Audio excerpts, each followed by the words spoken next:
All right, so this is to teach you how to change an alternator on a 2012 Kia Optima SX or 2.0 turbo. The alternator is the same, whether it's a 2.4 or 2.0, and this covers multiple years in between 2010 to 2015. This right here is your alternator. It's held in by this bolt right here, and then a matching bolt on the bottom side that you can feel with your fingertips. This pulley typically will have your serpentine belt around it. The first step is to get that serpentine belt off your pulley. It's a 17mm wrench, and right here is your tensioner pulley. So if you can get that 17mm wrench right there, you'll lift this up and you'll watch that belt loosen. Now when that loosens, you use your other hand and you pull that serpentine belt off of this pulley right here, and you'll be able to pull it over the edge of this and then kind of turn it and it'll pop off.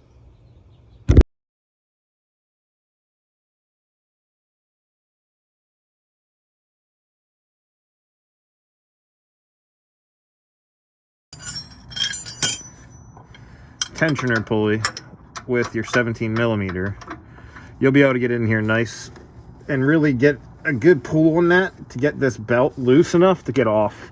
See, that came off no problem. What you should do is undo your negative terminal so you don't have to worry about any electrical issues while you're working on the car. So just undo your electrical terminal, tuck it in down here so it's not making contact with the battery, and now you're safe to mess with any of the wiring that you need to. Next, you're going to see this clip holder right here. So this is what I'm talking about right here. This is just a clip holder. This is just a wire with a clip inside of here. So if you just take a screwdriver and you come in from an angle on the side, you'll be able to get that in there and then just pop that clip out. There you go. Now that wire harness is free from your alternator. Next step is to just undo your alternator clip, just sitting right here. It's just an easy push tab, and you're gonna pull that outward. I can't do it while I'm holding the phone.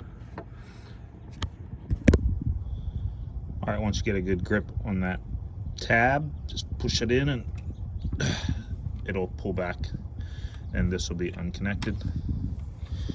And then the last piece that you have to unbolt is hard to see. I'll try to get a better video right there. So that's your terminal wire. 12mm bolt that holds on your terminal. So if you are having trouble figuring out where that's at, I'll show you on the new one. Here's that plug that we just took off, and this is the 12mm terminal bolt. So you can get on that with a 12mm wrench. I can get a picture of it. Sometimes it's hard to actually show you guys, but there you go. And then it'll loosen down. All right, so now let's get these mounting bolts out. They are 14mm mounting bolts, and they're gonna be on there pretty tight. There we go. Now this top one has to come out all the way.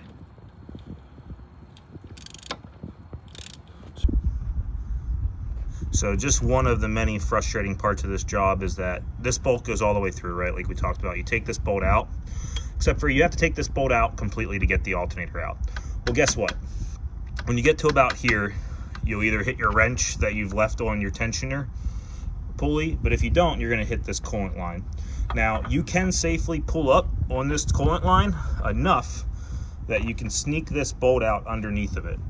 It's super frustrating, and just like every other engineer that ever worked for a car company, they're absolutely idiots. But you can make it work if you pull this up out of the way. Again, from under the car, this is a lot easier to get to.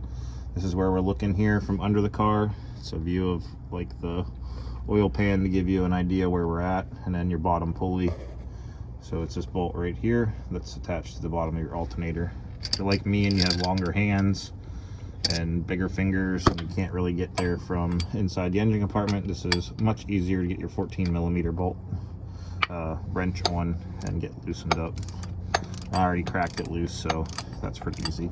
Again, this one you do not have to take out all the way. I just highly recommend loosening it so it's very loose, and that will make your life easier to get it out of the engine bay. All right, let's go back up top. All right, so the alternator is out now. So that bottom bolt sits in this groove. See this groove that goes across the whole way? That's why you don't actually need to take that bottom bolt the whole way out. Now, once this bolt's out and this bolt's out, the whole alternator is free. And this is what it'll look like sitting outside the car. So that bottom bolt does not need to come out because it sits in here and then it sits in that groove. But the top bolt had to come out. What I actually did was I started shaking the alternator back and forth enough to get this bolt back into here around this stupid coolant tube. And then you're able to take a crowbar and put it just in here, and that gives you the ability to wiggle it back and forth in that joint and really wiggle it this way, and then just keep tugging up on this as I'm wiggling it, and that finally let that bottom bolt come out of that groove and the whole thing came out. Now we are ready to put the new alternator into the cavity. Now, easiest way to do this is to make sure that you put your bottom bolt in first. So this is the bottom bolt. If you're looking oriented wise, your plug's on top, terminals on the bottom bolt. If this is in but not tight, that will allow that to sit in the groove. Then you can kind of just tap it down into the groove. So we're going to get that position down in there and down into that groove. It's a little bit of a tight fit getting it in. All right. Sometimes it's easier for me to stop the video and get a second hand on things to show you guys what I'm doing. So I can feel that bolt just click right into that groove, especially because I put some anti-seize lube on it, but you can almost see it right here. Kind of go right into that groove. And now this is going to line up perfectly with this. And then once you put your bolts back in, you tighten them both down, and it really just pinches that bottom bolt in place, is how that works. So once you get this top one in place, you tighten them both at the same time. So yeah, you can see it's pivoting on that bottom bolt. Again, getting this top bolt in is a pain in the ass. The way I did it was I fed it through here, and I was holding it under here with one hand, and then using the other hand to literally lift up both my wrench and my coolant tube while I snuck this into where it needed to go. And then you're gonna get this lined up, and this should easily start to tighten, and then I'll use a wrench to do the rest. All right, that one's in. We'll tighten this one up a little bit, and then we'll tighten the bottom one from the underside, and then the alternator is mounted. All right, new alternator is completely mounted. Top bolt's in tight, bottom bolt is in and tight. Now we have to put back our terminal connection. So we're gonna reach through this disaster here. And as you can see, I already put it back on the nut there. I reached around and was able to get that terminal connection on. And it'll fit in some grooves. You can see there that it's fitting in tightly against that bottom mount surface. So now you just gotta get the nut back on there. And sorry, I have big hands. That has made today a little bit more difficult for me to make some of you. But once you get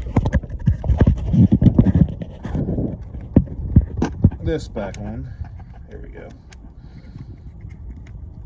you'll be able to tighten that down with your ratchet.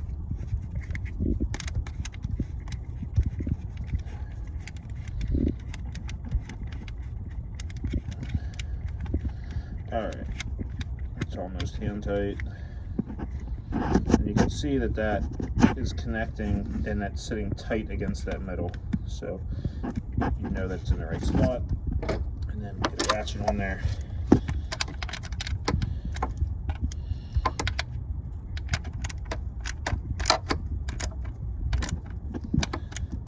And no need to over tighten it, but make sure it's tight because that is your electrical connection. So if it comes loose, you're gonna lose your charging. Okay. All right, and last but not least, put the dust cover back over top of it so that it is protected from the elements. Okay, dust cover is back over top. And then your plug is your final part that you don't want to forget about, so that your car can read everything data-wise. So get your plug back in.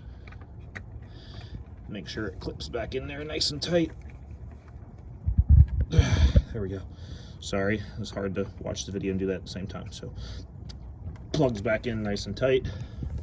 Then this will just clip back into that little mounting bracket right here.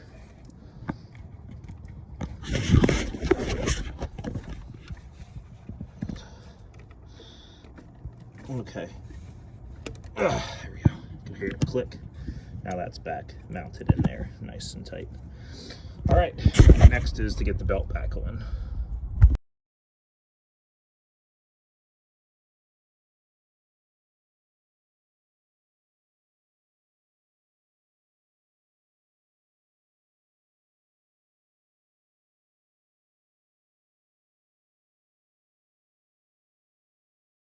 And then you're going to keep that tension on there and make sure you reroute your belt appropriately.